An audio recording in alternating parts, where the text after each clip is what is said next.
দেশে রক্ষা করতে গিয়ে আল্লাহ যারা শহীদ হয়েছে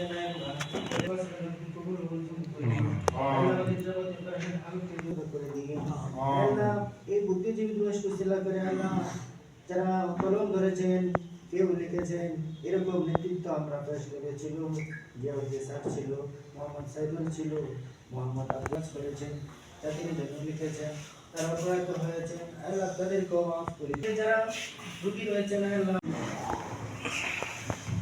শহীদ বুদ্ধিজীবী দিবস উপলক্ষে কিশোর প্রেস ক্লাব কর্তৃক আয়োজিত আজকের এই অনুষ্ঠানে উপস্থিত কিশোর প্রেস ক্লাবের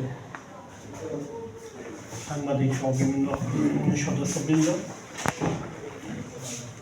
আমাদের উপস্থিত আছেন কিশোর প্রেস ক্লাবের সিনিয়র সহসভাপতি শেখ মাসুদ ইকবাল অ্যাডভোকেট, উপস্থিত আছেন সেক্রেটারি সাইফুল মালিক চৌধুরী সহ অন্যান্য।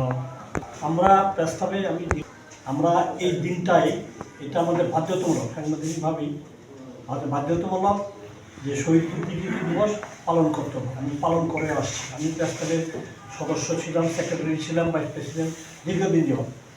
আর এই বছরও আমরা গত বছর আমরা অত্যন্ত জাঁকজমকপূর্ণ পালন করছি। এই বছরও আমরা কালকেই আমরা সেক্রেটারির সাথে কথা হয়েছে বুঝছেন যে আমরা এই দিবসটি পালন করব।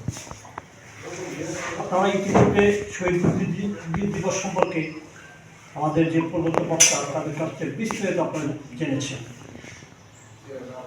একমাত্র আমাদের বাংলাদেশেই বোধহয় বিশ্বের বিভিন্ন জায়গায় বিভিন্ন বাবা দিবস, কন্যা দিবস, বিভিন্ন দিবস আছে, কিন্তু আমাদের বাংলাদেশের মতো এবং ভাষা দিবস, বুদ্ধিজীবী দিবস পৃথিবীর কোথাও কিন্তু নাই।